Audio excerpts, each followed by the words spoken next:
தூக்கி வச்ச கொக்கோ போலா அர்த்தம் சொல்லு, ரம்மு ஜிம்மு அர்த்தம் சொல்லு.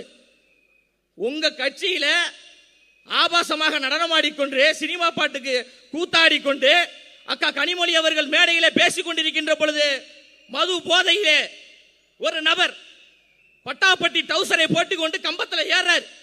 அக்கா கனிமொழி அவர்கள் பேசுறாங்க, எப்பா தம்பி மேல ஏறாதப்பா கீழே இறங்குப்பா அப்படின்னு கேட்கின்ற பொழுது பட்டாப்பட்டி டவுசர் போட்டு போதையில் ஏறி அந்த நபர் எந்த திராவிடத்தில் வருகிறார், எந்த சித்தாந்தத்தில் வர்றாரு சொல்லுங்க பாப்போம்.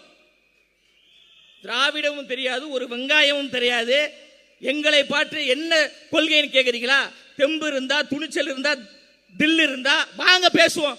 சமூக நீதினா என்ன, சமத்துவம்னா என்ன, இடஒதுக்கீடுனா என்ன, மாநில சுயாட்சினா என்ன, தந்தை பெரியார்னா யார், அண்ணல் அம்பேத்கர்னா யார், வேலுநாச்சியார்னா யார் என்று நேரடியாக விவாதம் செய்வதற்கு நான் தயாராக இருக்கிறேன். வரீங்களா? தமிழ்நாட்டு அரசியல் வரலாற்றிலேயே திமுக இப்பொழுதுதான் வலிமையான ஒரு தலைவரை எதிர்கொள்கிறது. பக்கா மாஸ் கட்சியின் தலைவர், பக்கா மாஸ் கட்சியின் தலைவர் என்று நம் தலைவரை சில தற்கூறிகள் விமர்சித்துக் கொண்டிருக்கிறார்கள். ஆம், எங்க தலைவர் பக்கா மாஸ் தான். ஒரு பக்கம் 10 கட்சி கூட்டணி, ஒரு பக்கம் 8 கட்சி கூட்டணி, எல்லாம் சேர்ந்து கொண்டு ஒற்றை தலைவரை எதிர்க்கிறீர்கள் என்றால் எங்க தலைவர் பக்கா மாஸ். நீங்க கூட்டாக வந்தாலும் சரி, கூட்டணியோடு வந்தாலும் சரி, ஒத்தையாக நின்று தமிழ்நாட்டில் ஆட்சி அமைக்கக்கூடிய மாபெரும் தலைவராக காமராஜரின் பேரனாக அண்ணன் விஜய் அவர்கள் இருக்கிறார்.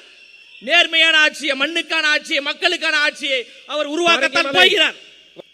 டிஎம்கே என்கின்ற 3 எழுத்தை டிவிகே என்கின்ற 3 எழுத்து வீழ்த்தும். தமிழ்நாட்டு அரசியல் வரலாற்றில் மாபெரும் புரட்சியையும் எழுச்சியையும் அண்ணன் விஜய் அவர்கள் ஏற்படுத்த போறார். திமுக பிஜேபியோடு கள்ளத்தரமாக உறவில் இருந்து கொண்டு நம்மை பார்த்து பிஜேபி பி டீம் என்று சொல்கிறது. தாவேகா என்பது தலைவர் தளபதி அவர்கள் பிஜேபியினுடைய பி டீம் கிடையாது, மக்களுடைய மெயின் டீம், மக்களுக்கான டீம், தாய்மார்களுக்கான டீம். பிஜேபி என்கின்ற ஒரு கட்சியை தமிழ்நாட்டில் வளர்த்து விட்ட முதல் நபர் திமுக என்கின்ற கட்சி தான். இஸ்லாமிய சிறைவாசிகளை நாங்கள் விடுதலை செய்வோம்.